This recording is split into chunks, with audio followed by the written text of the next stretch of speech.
What's up, guys? This is Josh back from Inside Wrestling Truth. The other night I had made a VHS DVD of my VHSs, and I told you that I would be doing a video over my wrestling magazines, and that's what we're gonna get into tonight. Um, I had a whole lot more, but over the years I've lost them, I guess. I just can't find them. But I have about 15 here that I'm going to show you guys. So let's get right down into it. First one is from September '89. It's Hacksaw Jim Duggan. See there? King Duggan, right after he had his feud with Haku. Really cool DVD. Really cool magazine.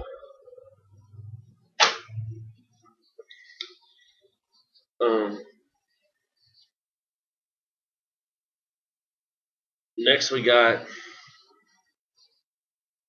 from January of 1990, Jake the Snake Roberts. Now this is the magazine right before the Royal Rumble, and it's beginning of the feud between him and DiBiase that leads up at WrestleMania 6. If you can see it there, it's Jake the Snake, January 1990. Real cool magazine. Old school. Can't believe it's still in good shape. On the back, it has a lot of Acclaim ads, handheld video games. That's how old this one is.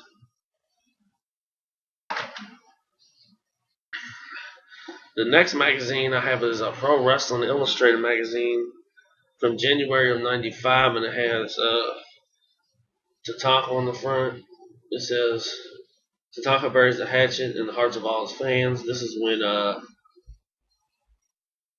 he sold out to the $1 Million Man. Pretty cool stuff. Old school. If you open it up and you remember in these old school Pro Wrestling Illustrated magazines,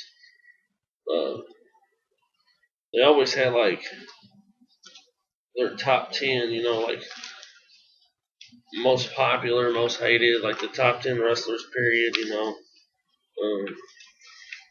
it is. It's like top 10 of everything, Pretty cool. Has all the territories, most popular, most hated. But this is a really good magazine. Tatanka, January '95, Pro Wrestling Illustrated. The next magazine that I have is from May of '95, and it has Michael Jordan and Lex Luger on the front there. This is when Michael Jordan, came back to basketball, and Lex Luger was doing big things at the Lex Express. I was never a real big fan of Lex Luger in WWF. He was decent in WCW and WA, but I never cared for him. But this is from May of '95, Lex Luger and Michael Jordan.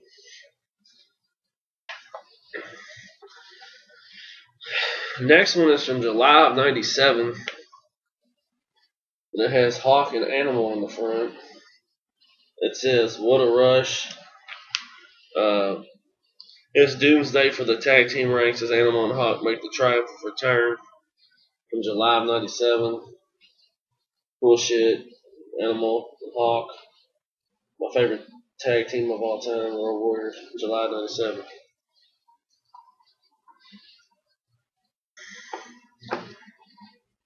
The next magazine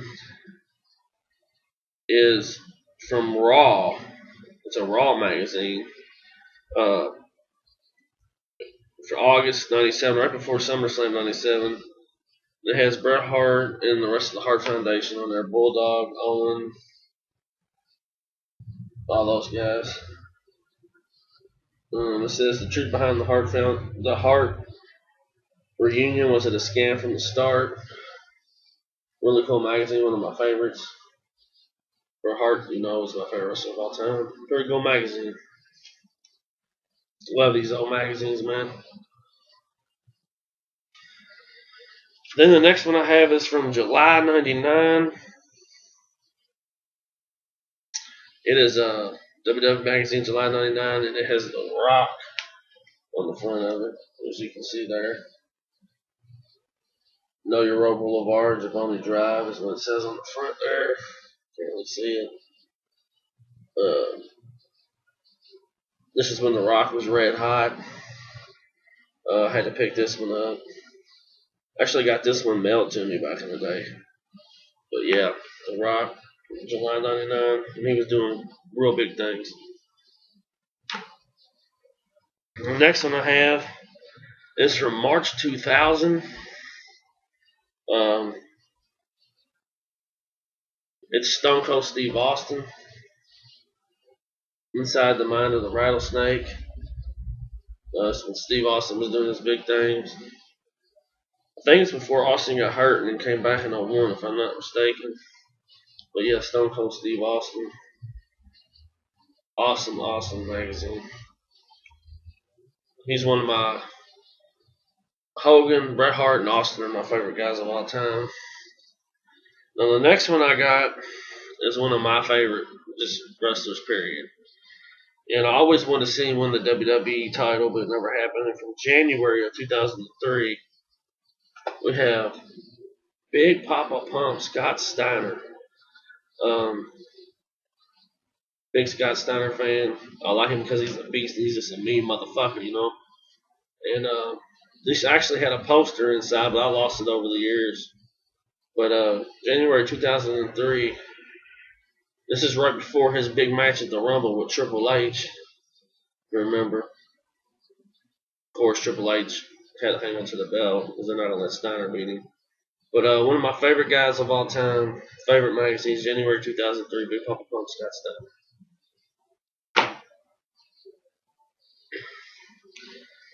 Then from March 2003, I have the special issue WrestleMania 19 preview.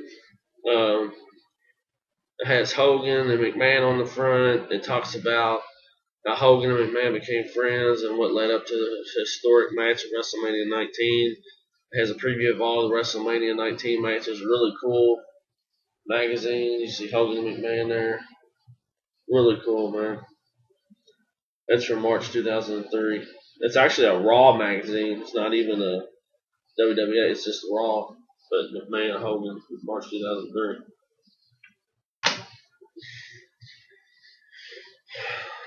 Next one we have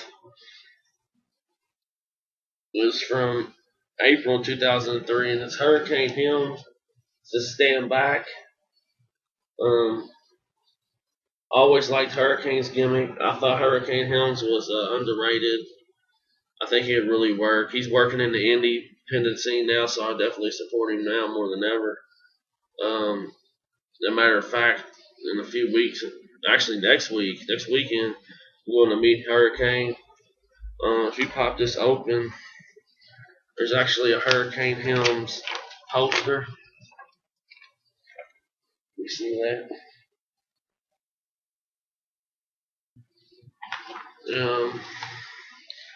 And then it goes over to the next page where there's a space. That's the backside. It's a whole picture of Hurricane Helms.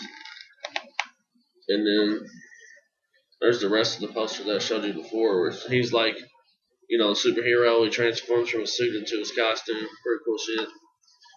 Hurricane Helms, man. April 2003.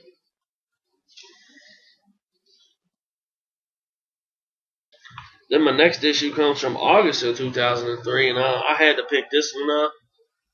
This is August 2003, and it's a tribute issue. Classy Freddie Blassie. As you see there on the front, one of the most infamous heel managers of all time. Him and Bobby Heenan, my favorite managers of all time. You know, it goes into depth showing his career, his legacy, what his legacy will be, and stuff like that. If you remember Classy Freddie Blassie, I know most older people know him, you know, when wrestling was entertaining and fun to watch. He would always holler Pencil Neck Geek, you know. He managed Hogan and the Iron Sheik and all kinds of guys. But this was a must buy for me. It's Classy Freddie Blassie tribute issue. R.I.P. Freddie Blassie.